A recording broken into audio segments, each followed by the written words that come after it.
Hey everybody, welcome into another South Harmon Waiver Wire podcast, week 4 here. I am Eric Vanek. You can find me on X at Eric Vanek NFL, and you can follow my show at America's Game Pod as well on X. And make sure you guys follow all our South Harmon fantasy football content, podcast formats, any of your podcast programs that you listen on to.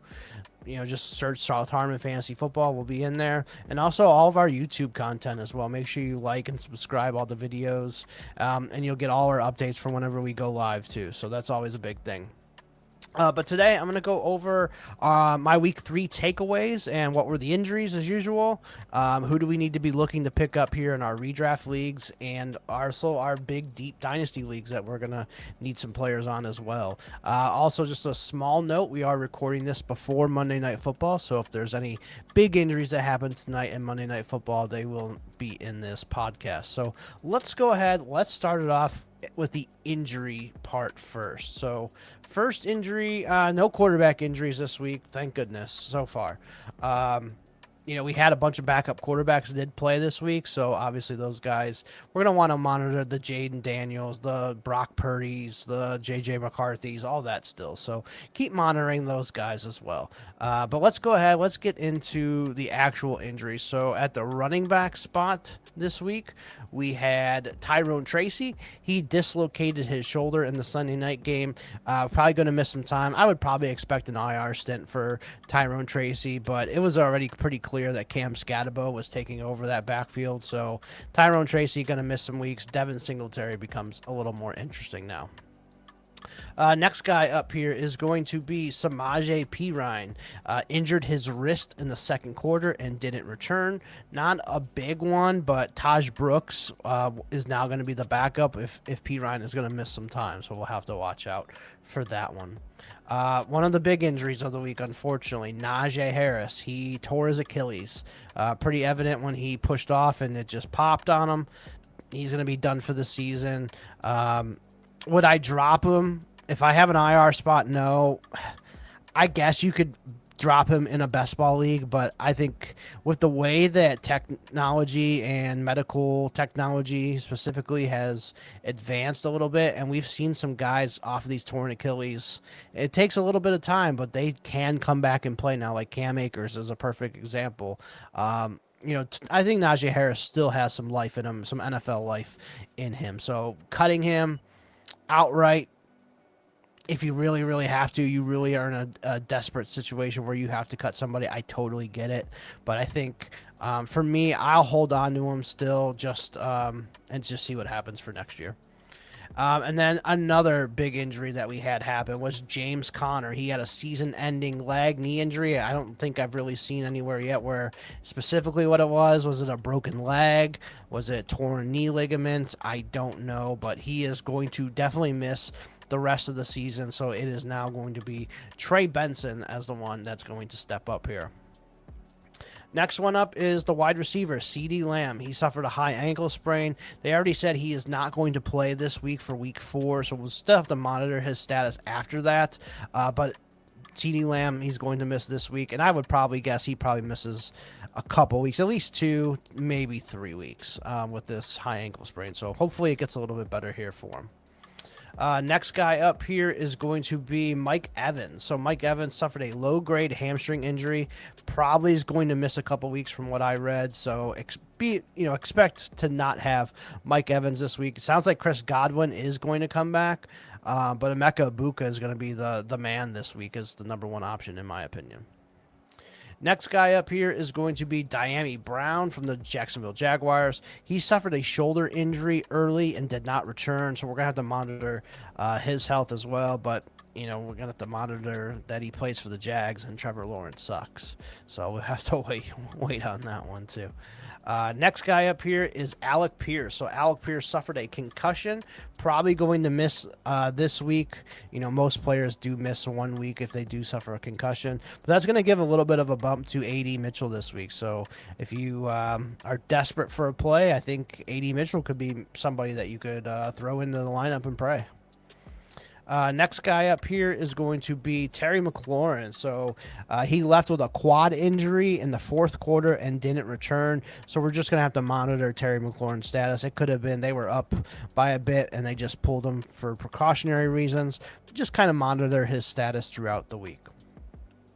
Next guy up here is going to be Colston Loveland. He suffered a hip injury, looking like he probably misses a week or two as well on that one. Very iffy for this week, so I would expect at least 1 week here for Colston Loveland that he's going to miss. Next guy up here is going to be Noah Fant. He suffered a concussion. I would expect him to be out this week. You know, it's the Bengals. They have 5 tight ends playing, guys. Like, I don't even know if I even want to play Noah Fant, to be honest with you. Jatavian Sanders here. So Jatavian Sanders suffered a ankle injury in the fourth quarter and didn't return. We're going to have to monitor his status as well. He might not play this week. That'll give a little bit of a boost to Tommy Tremble if Jatavian Sanders does miss. And then the last injury that I had for you guys is going to be Michael Mayer. So he suffered a head injury left early on in that game. We're going to have to monitor Michael Mayer's status as well. All right, let's get into redraft quarterbacks for you guys this week. So guys that I like to play this week, Carson Wentz. It's just because they're playing Pittsburgh. It's not in Pittsburgh. It's the Ireland game, I do believe. And the Steelers defense has given up a ton of points and a ton of passing yards this whole season. So, you know, Carson Wentz with all these options, he's going to get Jordan Addison this week, Justin Jefferson, TJ Hawkinson. The offense looked pretty good this week. Yeah, so Carson Wentz is somebody in redraft I would be willing to fire up. Next guy is going to be Daniel Jones going up against the Rams. I think this is going to be a high-scoring, really, really good game, and Daniel Jones is playing great ball right now. So if you need a quarterback, I think Daniel Jones is a good pickup. Next guy is going to be same matchup, Matt Stafford against Indy. I think throwing the Puka, throwing the Devontae Adams and those guys, like, sign me up for that. Like, you know, Stafford's going to have one of those big games here soon, and I definitely want to be a part of it. I think it could happen this week against Indy. And then last quarterback I have for you is Geno Smith. And I had to start Geno Smith personally in a few leagues this week with Jaden Daniels missing. Geno was my backup, and it worked out, man. 289 yards, 3 touchdowns. Like, I know they got smoked, but man, it was pretty nice to have Geno Smith's 32 points in my lineup this week in my league. So yeah, if you need Geno Smith, I think he's a good player for you this week, going up against Chicago, who is missing their 2 top cornerbacks. So keep that in mind as well. Dynasty quarterbacks, don't really have anybody for you this week, but just monitor, like, if any of these guys that started this week are out there, Tyrod Taylor, Carson Wentz, Marcus Mariota, like, definitely keep an eye on those guys if you can. Let's get into redraft running backs. So the first one I have here is Taj Brooks. He played on 10 snaps, which was 18%, 4 routes run, no targets, but he had 5 carries for 17 yards. Like I mentioned earlier, Samaje Perine could miss this week, and Taj Brooks is going to be the backup here for Chase Brown. And for whatever that means right now, like, you know, the Bengals running game is non-existent, but Taj Brooks, like, he could easily take over this secondary spot over Samaje Perine with a good performance. Next guy up here is going to be Blake Corum. So Blake Corum, 16 snaps, which was 24%, 3 routes ran, no catches or anything, but he had 8 carries for 53 yards against a really good Eagles defense. So this is 2 weeks in a row Blake Corum has taken some snaps and done really, really well with them. So if you can pick Blake Corum up, I think that is a guy I would pick up for sure.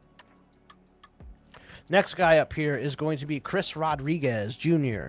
22 snaps, 38%, 3 routes run, no targets, 11 carries for 39 yards. And he started the game for them. He had 5 carries on their opening drive and had 29 yards already on their opening drive. So he is the one who started over Bill, over McNichols.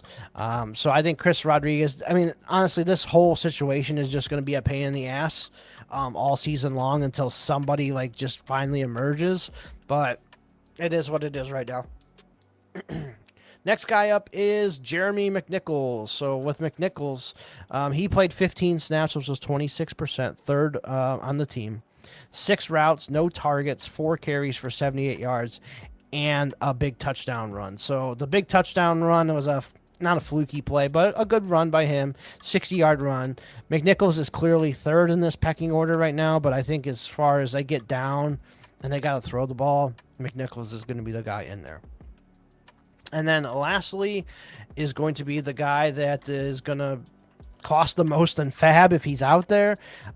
You blow all your fab on this guy if he's available. That's Trey Benson. So with James Conner missing for the rest of the season, he played 40 snaps, 23 routes, 3 targets. He caught 3 for 9, and he had 10 carries for 42 yards. But this is simply just a volume thing. Like, Trey Benson is taking over this backfield now. They've been calling him a #1 running back all offseason. So yeah, go ahead, fire up some Trey Benson and get him on your teams if you can.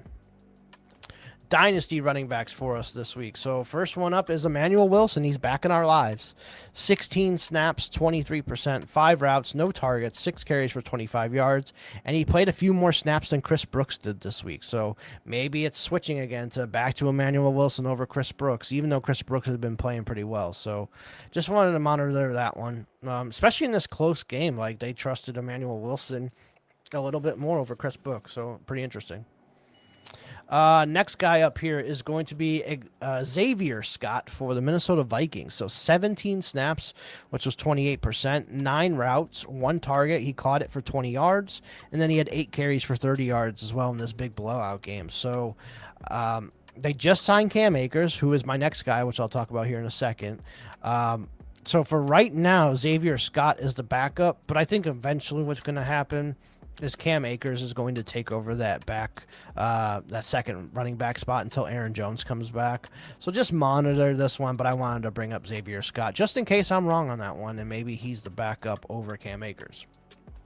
And then, like I mentioned, Cam Akers is next. 7 snaps, 12%, 2 routes, 1 target, didn't catch it, but 5 carries for 19 yards, and he just got back with the team this week. So I bet you he ramps up a little bit more. He already knows the playbook because he's been there in the past. So, yeah, we'll see what happens there. Next guy up is George Halani. So with Zach Charbonnet was doubtful this week, didn't play. They play Thursday this week as well, so I would expect maybe Charbonnet misses this week too. George Halani is going to be the backup here for the Hawks. 20 snaps, which was 35%. He ran 7 routes, 2 targets, 2 catches for 15 yards, and then 10 carries for 27 yards. I like George Halani a lot from the preseason, man. He looked really good. The Seahawks offensive line was just blocking their ass off during the whole preseason, man. So I like Halani a little bit. I think if you need to pick up a running back that's going to at least play, I think Halani is a guy that you can pick up and he'll at least play for you. Next up is going to be 2 Cardinals guys. So with, the big injury to Connor, we're going to need somebody to fill those shoes. So Amari DiMercado is going to be first up. 7 snaps, 2 routes, 1 target, 2 carries, 0 yards. Obviously didn't play a whole ton there, but he's been their reliable, like, third down back the last couple years. He's played. He's done well in the past, so they trust Amari DiMercado, so I wanted to put him on here as somebody that if he's available, I would go get him. And then the next guy up I want to mention is Bam Knight. So Bam Knight made this team out of camp. He hasn't really played this much this year, but now with this Connor injury, he's going to step up as the third running back, and he's going to get some carries and stuff here. So if Bam Zonovan Knight is out there in your leagues, I would go ahead and pick him up. All right, let's go ahead and over to the receivers now. So Trey Tucker for redraft. 62 snaps, which was 94% of the snaps. He ran 33 routes. He had 9 targets, 8 catches for 145 yards, and 3 touchdowns. So Trey Tucker is the clear number 2 wide receiver on this team, and he has a great chemistry brewing here with Geno Smith.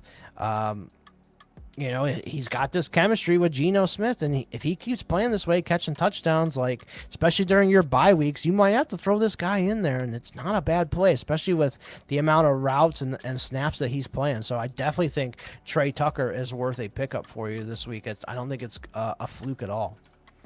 Next guy up is Torrey Horton. He had 28 snaps, 49%, 16 routes, 4 targets. He had 3 of those for 32 yards and a touchdown. And he also had a 95-yard kick return touchdown. So Torrey Horton, very explosive player. I think he's starting to play more and more snaps. I don't know if he gets above Cooper Kupp, but he just keeps playing, man. He's a really, really good player. So Torrey Horton's one of those guys that I'm definitely keeping an eye on and I think could do really, really well for us. Next guy up is Jalen Tolbert. So 65 snaps, 88%, which led the team. 42 routes led the team as well. 6 targets, 3 catches for 24 yards. This is just a CeeDee Lamb injury replacement. He is going to step into the starting lineup for the Cowboys and be an outside wide receiver, and he's going to take those snaps. So if you need somebody, I don't hate picking up Jalen Tolbert.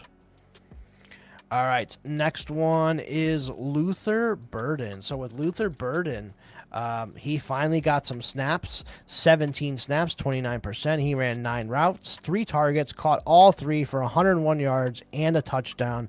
I think this is only going to start helping Burden get on the field more, get rid of this old meaty Zacchaeus, and they're going to start moving Burden into the lineup more. So if I've seen him dropped in a few of my home leagues. So if he is out there and available, I would go ahead and pick up Luther Burden. I think that's a good pickup. And then the last but not least here on the redraft wide receivers is Tyquan Thornton. 55 snaps, which is 76%, 33 routes, 9 targets, 5 for 71, and a touchdown. I mean, he's outplayed Hollywood Brown the last couple of weeks and Juju and those guys, and Mahomes is trusting him, man. So I think even with, Worthy coming back here probably this week, Rashee Rice's suspension is done in a few weeks. Like, I think Tyquan Thornton is going to be a thing here. So, excuse me. It's going to be, somebody that you're going to want to pick up. So Tyquan Thornton, definitely somebody I want to pick up on my teams. All right, let's get into Dynasty wide receivers. So David Sills, I wanted to bring him up because he played quite a bit. 25 snaps, which was 38%. He ran 16 routes, 2 targets, only a catch for 9 yards. But on this Atlanta team, they've had some injuries at wide receiver. He actually played way over Kadarius Hodge, who Kadarius Hodge has been with this team for multiple years now. So I wanted to make note of this, that David Sills was getting out there and playing a little bit. I've liked David Sills for a long time. He's been pretty much just like a practice squad guy his whole entire career, but I think he's a player, man. I think he can play a little bit, so I just wanted to monitor him. Next guy up is going to be David Moore. So with Xavier Legette missing this week, David Moore stepped into the starting lineup and played the most snaps out of all receivers. 56 snaps, which was 97%. 26 routes. He only had 1 target. He caught it for 5 yards. So he played all those snaps, didn't do anything with them, unfortunately, but David Moore back in our lives now. Next guy up is going to be Isaiah Bond. So Isaiah Bond finally has taken over that 3rd wide receiver role for the Browns and way over Jamari Thrash and anybody else that they have. So 43 snaps, 65% of the snaps this week. He ran 22 routes, 4 targets, 2 catches for 16 yards. This was a prospect that I really, really liked in the draft. Obviously had the legal issues that he had to deal with, and he fell, went undrafted. So Isaiah Bond, definitely somebody I'm going to be looking to pick up if he's available in a lot of my leagues. Next guy up here is going to be Xavier Hutchinson for the Texans. So he played 39 snaps, 62%, 31 routes, 3 targets, 3 catches for 16 yards. He's one of their better blockers, and with Justin Watson out for the year, I think he's going to be out there quite a bit more, kind of like a Mac Hollins type player for them. It's gross, but in a deep best ball league, it's, you throw him in there and you might get a touchdown, and he might, be in your starting lineup one week. So it's worth it to have a guy like that in a deep best ball league. Next guy up I wanted to bring is Arian Smith, the rookie wide receiver for the Jets. And he played quite a bit this week. He was second behind Garrett Wilson in snaps, routes run, all that stuff. So 54 snaps, which was 78%, 39 routes, 2 targets. He caught 2 of them, only for 2 yards, though. But this is a kid that's got some wheels, man. He can fly. I really, really liked his tape coming out. So, yeah, this is a guy that I think could be somebody that sticks in the starting lineup for the rest of the year. Like Alan Lazard is Alan Lazard. He's not playing that much. Josh Reynolds missed again. I think there's a real shot here that Arian Smith can do really well. And then the next guy up here is going to be Kendrick Bourne. So 47 snaps, 72% of the snaps here, 34 routes, 5 targets, 4 catches for 38 yards for Kendrick Bourne. I mean, other than Christian McCaffrey and Pearsall, he was the only other one who really got the ball yesterday. So if they're going to continue with all these injuries, Jawan Jennings missed yesterday. Kendrick Bourne is going to be somebody that could be helpful for you in some deeper leagues. All right, let's go to redraft tight end. I only have one for you this week, and he kind of fits into the dynasty tight end spot as well, and that is Oronde Gadsden Jr. Of the Chargers. So they played 3 different tight ends. Will Dissly did not play in this one. Tyler Conklin was the last of the tight ends in snaps, which is surprising to me. But this kid played over Tyler Conklin. He had 22 snaps, 26%, 15 routes on those snaps. He caught 6 targets, 5 for 46 on those targets and routes. Like, really, really impressive stuff here from Oronde Gadsden. And I'm intrigued, man. Like, if this continues on, this could be really, really good. Now, I don't know if I'm starting him right away, but I kind of want to see, as this trend continues, does he start playing more snaps and more snaps? Because I think he's probably the most talented tight end on that Chargers roster right now. All right, let's get into some dynasty tight ends this week for you. And I got 2 from the Panthers with Jatavian Sanders possibly missing. We have Tommy Tremble, who had 33 snaps, which is 57%, 11 routes, 2 targets, 2 catches for 16 yards. So any of your A-Warp tight end life guys, Tommy Tremble's out there. I think he might start this week. Could be somebody that sneaks in a touchdown for you. And then the other one is the rookie tight end, Mitchell Evans, who they had as well. He had 20 snaps, 34%, 5 routes, only had 1 target, his 1 catch for 9 yards. So Mitchell Evans and Tommy Tremble could be the 2 tight ends this week for the Panthers if you need a desperate tight end spot. And then last is going to be Austin Hooper. So Austin Hooper is somebody that the Patriots have used quite a bit the last couple years, and man, did they use him this week. 48% or 48 snaps, 65%, 21 routes. He had 3 targets, 2 for 28. But Hunter Henry had an amazing game, and Austin Hooper did really good too. So they're playing a lot of 2 tight end sets here for the Patriots, and that could be somebody you can look at. And then last but not least, everyone's favorite segment. Let's do the "What the fuck are we doing here, man" segment. I only have a couple for you this week. Jerome Ford still out here playing over Dylan Sampson. I think Dylan Sampson had 5 snaps. Like, I think I did this one last week too. What the fuck are we doing here? Can we just get Jerome Ford the hell out of there? Let's start playing Dylan Sampson because we know he's more talented than Jerome Ford. The Bengals, in a game where you're losing by fucking 90, how the fuck does T. Higgins only have 2 goddamn targets? Like, what are we doing here? I think Chase had 6. T. Higgins had 2. Like, if you're down that much, I'm throwing it to those guys. And T. Higgins only ends up with 2 damn targets. Like, what are we doing here, Zach Taylor? Another one on the Bengals, another 4-way fuckfest at tight end. They're playing Drew Sample. They're playing Gesicki. They're playing Noah Fant. They're playing this Cam Grandy fucker. They have Tanner Hudson on the team still. Like, what are we doing? Stop playing 97 fucking tight ends, Bengals. Like, I hope Zach Taylor gets fired because he is a dog shit fucking coach. And then last but not least, this Commanders 3-way fuckfest at running back. Think we're just going to be stuck with it, unfortunately, but it's just so annoying. Like, you guys have talked up Krosky Merritt. Like, just play the fucking kid. Let's see him go. I think Rodriguez is okay, but I don't think we're going to get anything out of this one. I think this one's just going to happen all year long. It's going to be 3 guys, and you're not going to know who to play. So, best ball, awesome. Starting in a lineup league, good luck. But I appreciate everybody for tapping in on this one. Make sure you hit the like and subscribe video if you're watching this on YouTube. If you are listening on the podcast format, make sure you guys rate, review, all that stuff on the podcast formats. We really appreciate it if you would do that. But that is going to be it for this week, guys. I'll be back next week for week 5. We'll see you later.